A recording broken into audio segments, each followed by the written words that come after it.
khairun min alfi salatin fima siwahu illa al-masjidil haram. Sesungguhnya salat di masjidku ini lebih baik 1000 salat daripada salat di tempat-tempat yang lain kecuali Masjidil Haram.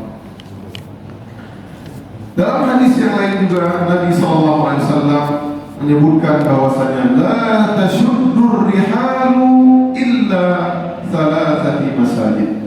Janganlah kalian bepergian dalam rangka ketaatan, dalam rangka untuk mencari berkah, dalam rangka untuk mencari pahala yang besar, kecuali hanya boleh di 3 masjid: Al-Masjidil Haram, wa Masjidil Rasul, wa Masjidil Aqsa.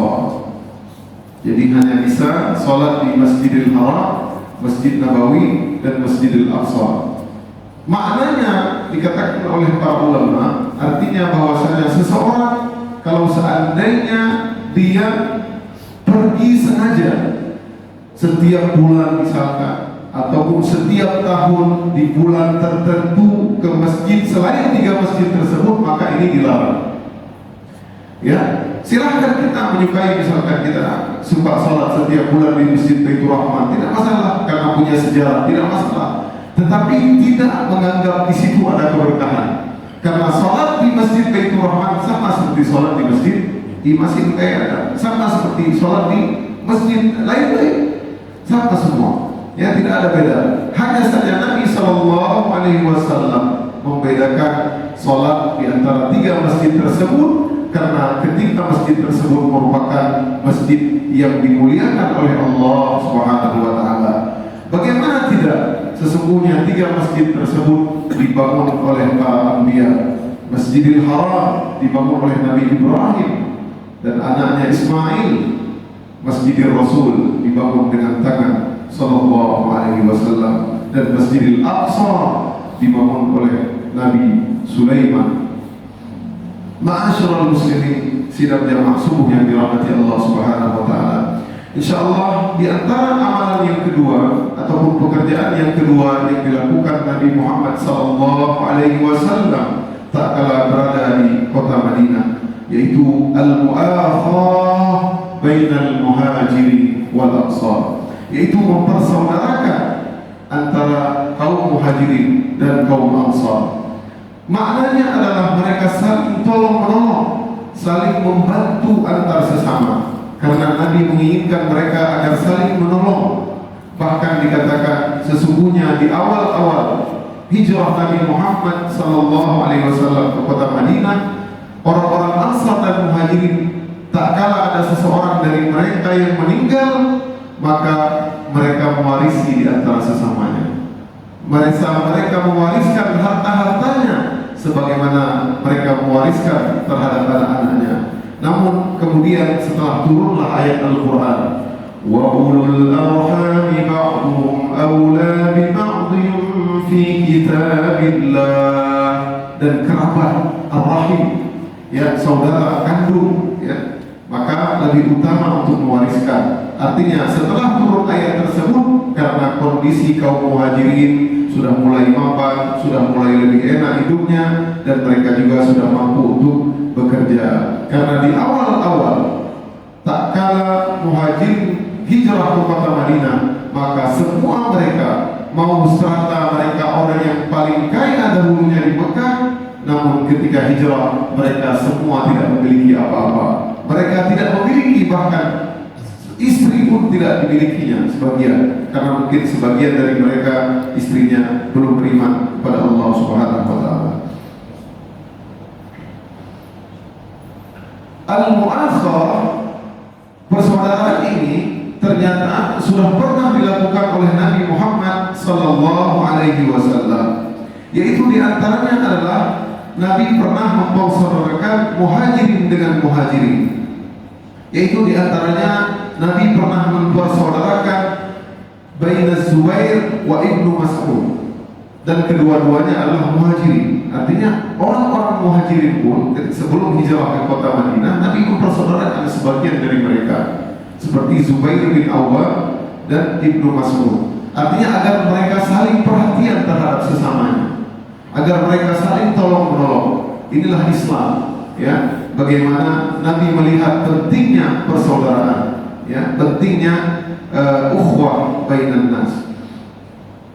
Nah, kali yang kedua setelah Nabi hijrah ke kota Madinah, Nabi mempersaudarakan antara Al-Ansar, yaitu orang-orang penduduk asli kota Madinah, dan Al-Muhajirin, yaitu orang-orang Mekah yang ikut serta bersama Nabi Muhammad SAW.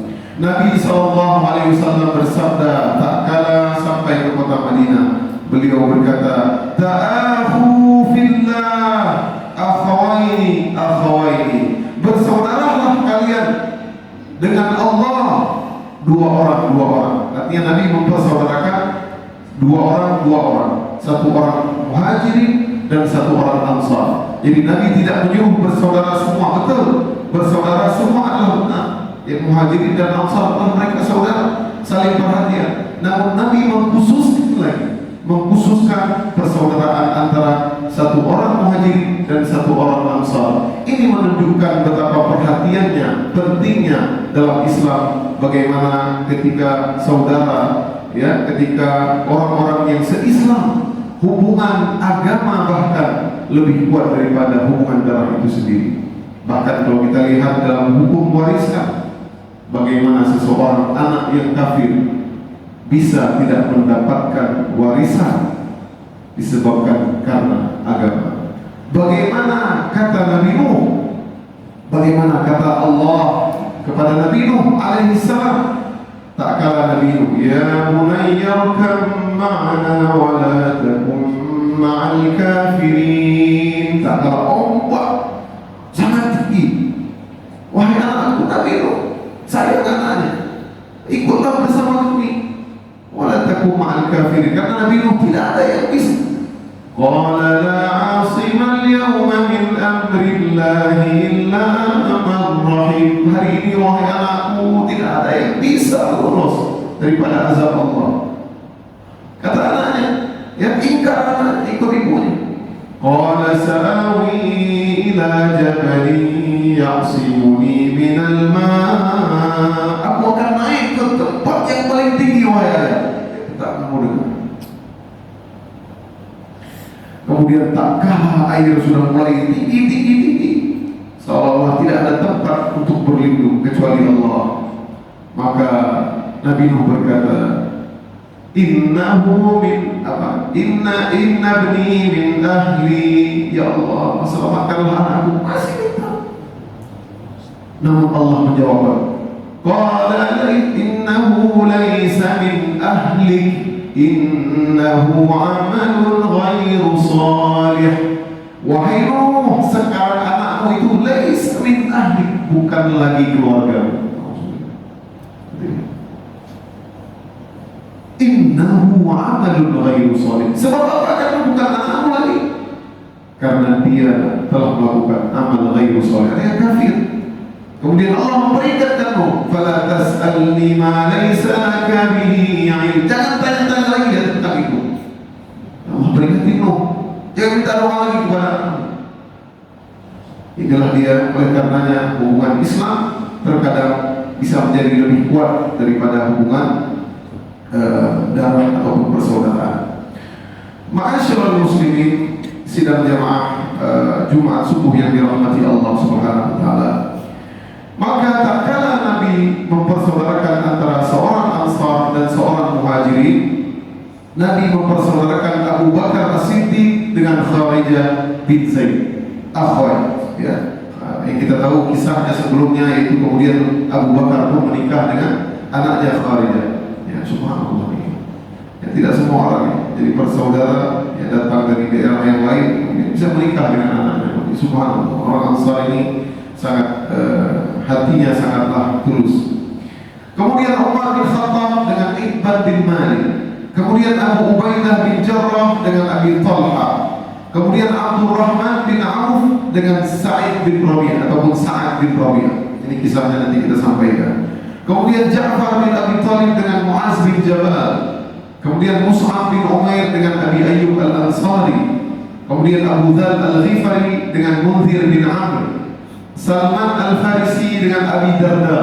Ini juga ada kisah bagaimana karena mereka sudah dipersaudarakan oleh Nabi, walaupun kemudian mereka sudah tidak mewarisi lagi, namun Salman juga sering terkadang menjenguk Abi Darda karena ingat bagaimana Nabi SAW pernah mempersaudarakan mereka. Kemudian diantaranya Talha bin Ubaidillah dengan Ka'ab bin Malik, ini orang hebat. Zubair bin Awam dengan Salamah bin Waqshi, ya.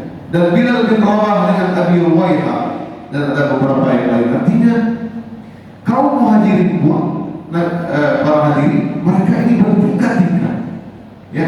Ada yang datangnya mereka asalnya orang yang kaya raya, maka Nabi pun mempersaudarakan dengan orang yang punya kedudukan, punya kemuliaan dan kaya raya juga di Madinah. Artinya sekufu, ada yang biasa dengan yang biasa. Ya, jadi Nabi melihat. Namun ketika hijrah ke kota Madinah, semua mereka menjadi miskin dengan sekejap. Dan ini tentu tidak mudah, hadirin yang dirahmati Allah Subhanahu wa taala.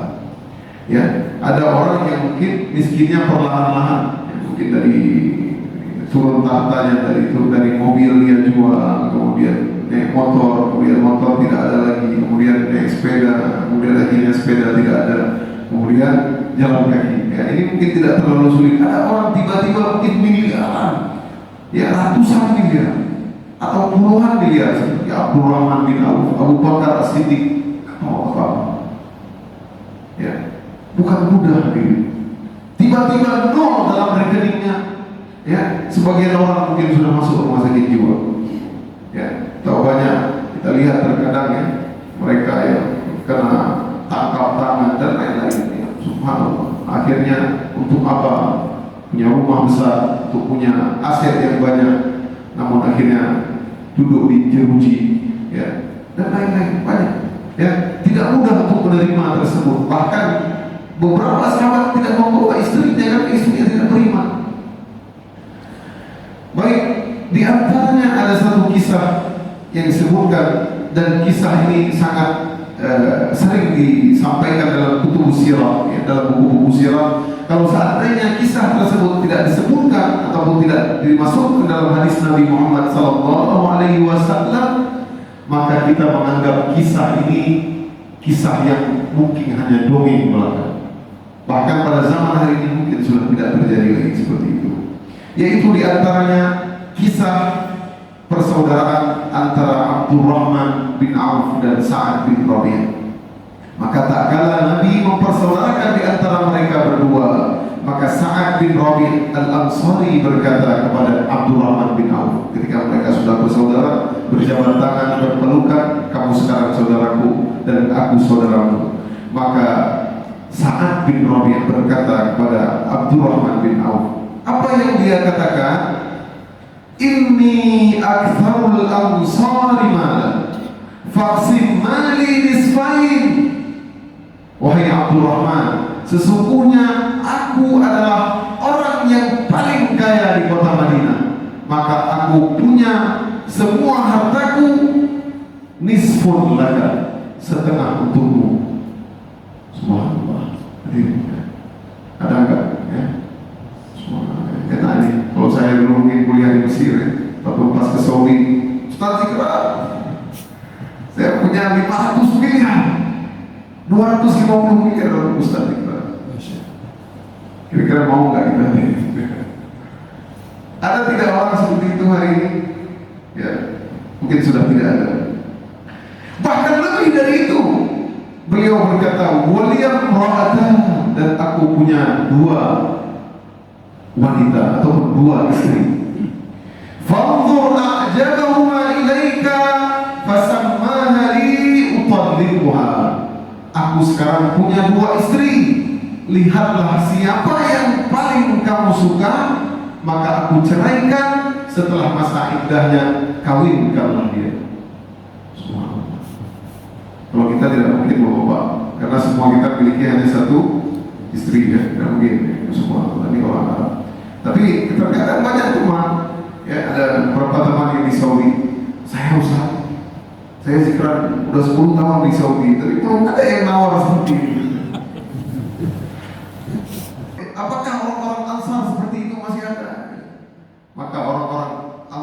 seperti itu sudah tidak ada lagi, karena mereka telah pergi bersama orang-orang muhajirin yang apabila diminta dia tidak mengambil. Subhanallah. Apakah Abdurrahman mengambil setengah harta daripada Sa'ad bin Rabi'ah tadi ataupun salah satu istrinya? Maka jawabannya tidak. Apa yang dikatakan Abdurrahman? Subhanallah, mengambil. Maka Abdurrahman berkata, barakallahu laka fi ahlika wa malik aina suquhum. Barakallah, keberkahan untukmu bagi keluargamu dan hartamu, wahai Sa'ad bin Rabi'ah.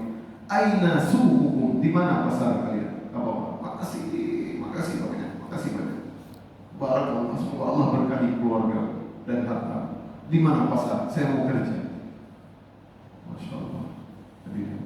Kira-kira kalau kita dikasih, saya ambil. Ya. Subhanallah. Jadi subhanallah. Tapi ini luar biasa para sahabatnya. Allahu Akbar. Hadirin yang dirahmati Allah Subhanahu wa taala. Maka tak kala itu Abdurrahman bin Auf, karena dia memang orang yang ahli berdagang dan termasuk orang kaya di Mekah tak kala itu, maka dia pun pergi ke pasar. Dan pasar bukan pasar orang muslim, dia ke pasar Yahudi Bani Qainuqa. Ini pasar Yahudi, dia bisa bekerja. Ya, kemudian dia mengambil barang, kemudian menjual barang pedagang yang lain. Dia mengambil, kemudian menjualnya. Ya, min akid, ya, akid itu adalah laban mujaffaf, ya, bisa itu seperti keju. Ya. Keju. Nah di Arab ini sangat terkenal ini. Ya, kalau bapak pergi ke negara Arab, ya, Ustaz Irwandi pernah ke Mesir, ya, makanan orang-orang Mesir itu, ya, orang Arab pasti ada paginya itu ada kayak keju. Ya. Keju itu bermacam-macam, ya. Ada yang kering, ada yang agak tidak kering, kemudian ada yang agak asin, ya, macam-macam. Jibnah ataupun akid, ya, mereka sebut. Kemudian tak kala itu dia pun bekerja, beberapa hari bekerja, thumma jaa yawman wa bihi atharu sufrah. Namun tak kala sudah berlalu beberapa hari, mungkin beberapa bulan, maka tiba-tiba atharu sufrah, di bajunya Abdurrahman bin Auf terdapat minyak ataupun parfum warna kuning, membekas di bajunya. Dan sufrah artinya adalah tibun yusna min za'faran, yaitu parfum yang dibuat dari bunga za'faran, dan parfum tersebut khusus parfum wanita. Parfum wanita lengket di baju Abdurrahman bin Auf. Itulah kata para ulama, dia parfum wanita warna kuning zaman tersebut, sedangkan parfum laki-laki tidak ada warnanya. Maka heranlah Nabi Muhammad SAW tak kalah bertemu. Nabi berkata, Mahyam, hai punya apa ini? Kita tahu Abdurrahman tidak membawa istri, tak kala sampai kota Madinah. Ya, berarti kalau udah menikah tidak punya duit. Ya. Maka Abdurrahman berkata, tazawwajtu imra'atan minal ansar. Ya Rasulullah, lutfan kawin dengan Rasulullah dengan wanita ansar. Saya baru menikah dengan wanita ansar. Faqala sallallahu alaihi wasallam, Nabi pun berkata, masukta fiha, apa maharnya? Wazna nawatin min dhahab, ya, 5 dirham, 5 dirham, ya, 5 keping emas. 5 keping emas, udah bisa kawin, udah bisa menikah, ya. Cuma Abdurrahman tidak mengadakan walimah waktu itu, jadi banyak orang nggak tahu, Nabi pun nggak tahu. Makanya mahir apa ini? Kok ada parfum wanita lengket di baju? Maka Nabi SAW, ini hadis ini sangat terkenal, ya. Kata Nabi Muhammad SAW, ya Abdurrahman, awlim walau bisyah, berikanlah walimah, buatlah acara makan-makan, walau bisyah, walaupun dengan seekor kambing. Gak punya sesuatu, cuma hanya 1 ekor kambing, buatlah walimah, ya, biar gak fitnah. Jalan. Ya. Walaupun bapak-bapak, walaupun sudah umur 50, ya, menikah lagi seperti itu, nggak tahu ya, nggak tahu lah. Ya. Awlim walau bisa, berikanlah walimah walaupun dengan 1 kambing. Kemudian hadirin yang dirahmati Allah Subhanahu Wa Taala, begitu mulianya Ansar ya, suku Ansar luar biasa bagaimana ithar mereka, ya. Ithar mereka ini adalah mementingkan kebutuhan orang lain daripada kebutuhan diri sendiri. Nah, ini susah menjumpai orang tersebut, dan orang Ansar semua begitu. Tak kala orang-orang Muhajirin berhijrah ke kota Madinah, mereka semua mementingkan kebutuhan Muhajirin, bahkan walaupun mereka tidak punya. Itulah ithar. Ithar, ya, punya apa namanya? Ithar, bahasa Indonesia saya tidak tahu apa ithar, ya. Perhatian yang sangat walaupun mereka menyiksa diri mereka sendiri. Maka diriwayatkan dalam Imam Bukhari, dalam hadis Bukhari, an Anas bin Malik radhiyallahu anhu qala, da'a Nabi sallallahu alaihi wasallam al-ansar ila an yuqti'a lahum al-bahrain. Jadi Nabi sallallahu alaihi wasallam pulang dari Bahrain. Nabi memiliki harta yang banyak kala itu, menang ya dalam peperangan. Nabi ingin memberikan kepada orang-orang Ansar, karena orang Ansar sudah banyak berjihad dengan hartanya. Artinya mereka merelakan mungkin sebagian hartanya untuk Muhajirin, menolong mereka tinggal di rumah mereka. Ya, maka Nabi pun memberikan harta kepada mereka. Apa yang dikatakan oleh orang-orang Ansar? La ya Rasulullah, la illa an tuqti'a li ikhwanina minal muhajirina mithlaha. Jangan ya Rasulullah, sampai engkau memberikan pula kepada saudara kami kaum Muhajirin. Ya. Ini kisah yang luar biasa, seperti Sa'ad bin Rabi'ah. Di zaman ini apakah mungkin ada peristiwa yang tidak ada? Tapi di zaman tersebut mungkin terjadi karena guru mereka adalah sallallahu alaihi wasallam. Ya. Sehingga ithar seperti itu sangat luar biasa. Maka Nabi pun bersabda setelah itu, innakum satarawna ba'di athara. Sesungguhnya wahai kaum Muhajirin dan Ansar, kalian akan melihat setelahku nanti pada masa-masa berikutnya athara. Apa arti athara? Al-infiradu bisyai', yaitu orang-orang yang hanya mementingkan diri sendiri, memikirkan per diri sendiri, tidak penting siapapun, mau kerabat, saudara, apalagi tetangga. Apakah ini sudah terjadi? Wallahu a'lam. Sudah tidak pikir nafsi-nafsinya, penting lo mana orangnya, penting lo sehat orangnya, benar ini. Azhar dan janji Nabi sallallahu alaihi wasallam sudah terbukti mungkin di sebagian daerah. Oleh karenanya dalam Al-Quran Allah memuji kaum Muhajirin dan Ansar dalam surat Al-Hasyr. Lil fuqara'il muhajirin alladziina ukhriju min diyarihim wa amwalihim. Sesungguhnya orang-orang fakir dari Muhajirin dan Ansar. Nabi sebutkan fuqara, Abu Bakar, Umar, siapapun walaupun mereka orang punya kedudukan, pernah kaya di kota Makkah, lil fuqara. Ya. Ukhriju min diyarihim wa amwalihim, mereka mengeluarkan harta mereka dan keluarga mereka. Yabtaguna fadlan min Allah wa ridwana, mereka mencari keridhaan Allah Subhanahu wa taala. Ya, lihat bagaimana kisah-kisah sahabat yang lainnya, bahkan dia tinggalkan semua hartanya baru dilepaskan oleh orang-orang Quraisy. Ya. Wa yansuruna Allah wa rasulahu, mereka menolong Allah dan Allah menolong mereka. Ulaika humus shadiqun, dan mereka lah orang-orang yang jujur tulus keimanannya. Ini enggak gampang meninggalkan semua isi kantong, mengeluarkan semua yang di rekening kita hari ini untuk berhijrah mengikuti jalan Allah, maka tidak mudah ini. Meninggalkan keluarga, istri mungkin. Kemudian pada ayat berikutnya, walladzina tabawwa'ud dara wal iman, itu orang-orang Ansar. Yuhibbuna man hajara ilaihim, mereka mencintai orang-orang yang hijrah ke kota mereka. Wa la yajiduna fi sudurihim hajatan mimma utu, dan dia tidak punya penyakit, tidak ada hasad, dia bangga senang terhadap orang yang berhijrah, apa yang mereka berikan kepada mereka. Wa yu'thiruna ala anfusihim walau kana bihim khasasah, mereka punya hari itu. Subhanallah, ini luar biasa. Ini seperti seorang orang tua kepada anak mungkin. Ya, mungkin kita rela ya, kita nggak makan biar anak saja makan seperti itu. Ya, mungkin biar anak saja yang tidak sakit seperti itu. Itulah Isa yang disebutkan oleh Nabi Muhammad Sallallahu Alaihi Wasallam. Ma'asyiral muslimin, sidang jamaah subuh yang dirahmati Allah Subhanahu Wa Taala.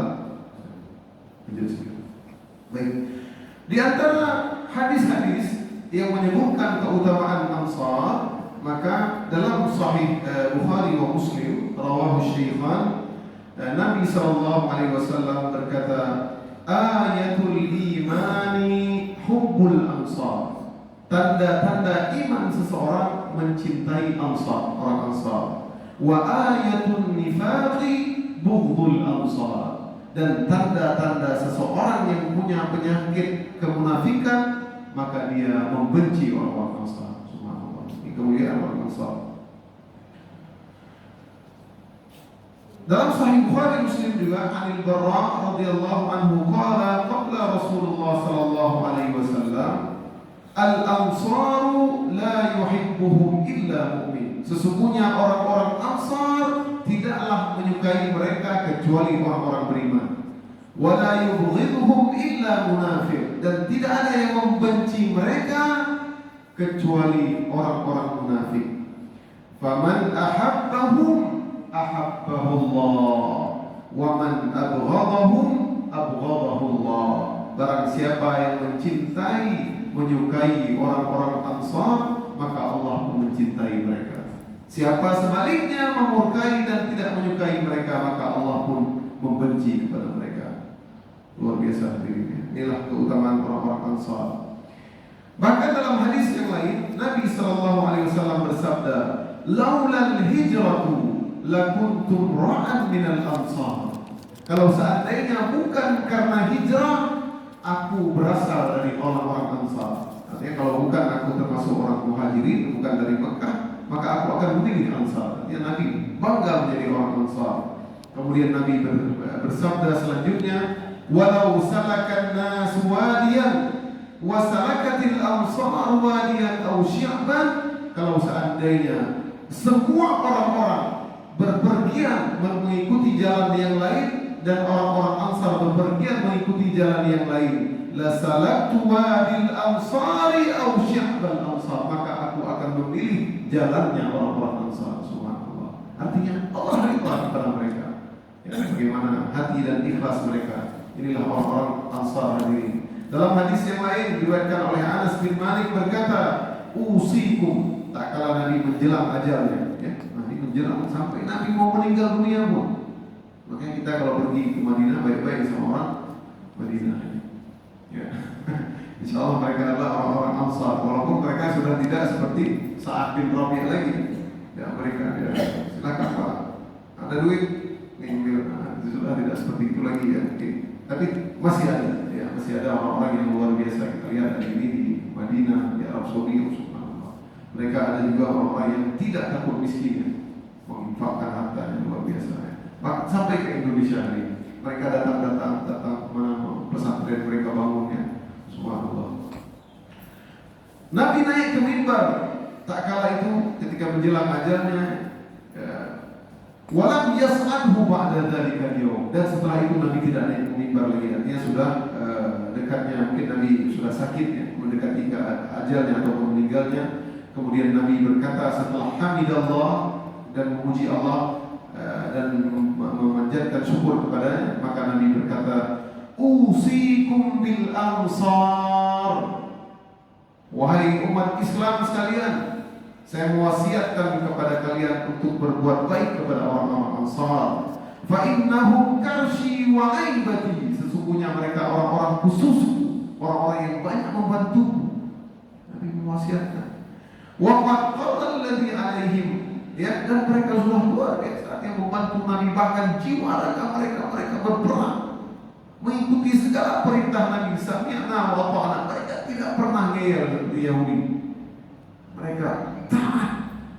Saking karisma Nabi mereka, bahkan mereka tidak sanggup melihat wajah Nabi Muhammad SAW. Mereka tunduk. Mereka mendengar majelis Nabi Muhammad sallallahu alaihi wasallam seolah-olah burung ada di atas kepala mereka, seperti benar-benar mereka hormat kepada Nabi Muhammad sallallahu alaihi wasallam. Maka Nabi berkata, "Faqbalu min muhsinihim," maka terimalah orang-orang baik di antara mereka, wa tajawazu an musiihim. Kalau seandainya ada orang-orang yang mungkin di antara mereka yang kurang baik atau ada yang melakukan keburukan sedikit, maka maafkanlah mereka. Subhanallah. Inilah luar biasanya orang-orang Ansar. Kemudian Nabi SAW juga bersabda, "Walladzi nafsi biyadihi, innakum ahabbun nasi ilayya." Demi zatku yang berada di tangan Allah Subhanahu wa taala, sesungguhnya engkau al-Ansar adalah ahabbun nasi ilayya, orang yang aku paling cintai. Subhanallah. Ya, bahkan Nabi dalam riwayat yang lain, tentu banyak ya hadis-hadis yang lain tentang Ansar. Allahumma ighfir lil Ansar wa li abna'il Ansar wa abna'il Ansar. Nabi pernah berdoa seperti itu. Ya Allah, ampunilah orang-orang Ansar, anak-anaknya orang Ansar dan cucu-cucunya. Ya, subhanallah. Ya, luar biasa. Maka Madinah Allah jaga. Jangan sampai hari ini kita marah-marah sama orang Madinah.